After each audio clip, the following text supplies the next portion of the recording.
आपस में रोज लड़ते रहते हैं अपने हक अधिकारों के लिए, लेकिन जब अपने देश की बात आएगी तो हम लोग खून भी जो है देने से पीछे नहीं हटेंगे। प्रधानमंत्री जी से भी, गृह मंत्री जी से भी, रक्षा मंत्री जी से भी ये मांग करता हूं कि ये देश में ये आखिरी आतंकवाद की घटना होनी चाहिए, इसके बाद कोई आतंकवाद की घटना ना हो। उन देश विरोधी ताकतों को ये कहना चाहता हूं कि भले ही हम देश स्तर पर पार्लियामेंट में या सड़कों पर सरकार के खिलाफ अपने हक अधिकारों के लिए रोज लड़ते हों, लेकिन आतंकवाद के खिलाफ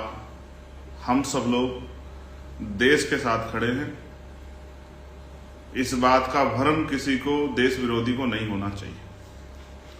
हो सकता है उनकी कुछ सहयोगी ताकतें, शक्तियां, साथी यहां हों, लेकिन आजाद समाज पार्टी भीम आर्मी पूर्ण रूप से देश के साथ खड़ी है, देश के नागरिकों के साथ खड़ी है, देश की गरिमा के साथ खड़ी है, देश के सम्मान के साथ खड़ी है। इसलिए हमारे अपने अधिकारों की लड़ाई एक तरफ है और देश के सम्मान और देश के नागरिकों की रक्षा की लड़ाई एक तरफ है। इसलिए मैं देश विरोधी सभी ताकतों को बताना चाहता हूं जिनको ये भ्रम हो कि हम आपस में रोज लड़ते रहते हैं अपने हक अधिकारों के लिए, लेकिन जब अपने देश की बात आएगी तो हम लोग खून भी जो है देने से पीछे नहीं हटेंगे। इसलिए मैं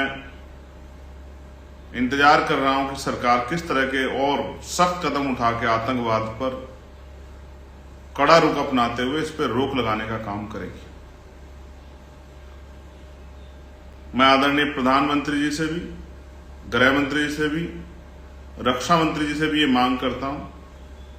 कि ये देश में ये आखिरी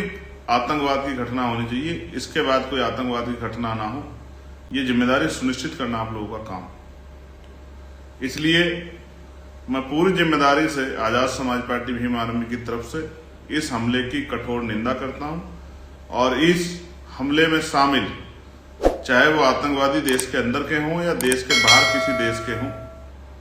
उनको चिन्हित करके उनको बिल से निकालकर उन पर सख्त कार्रवाई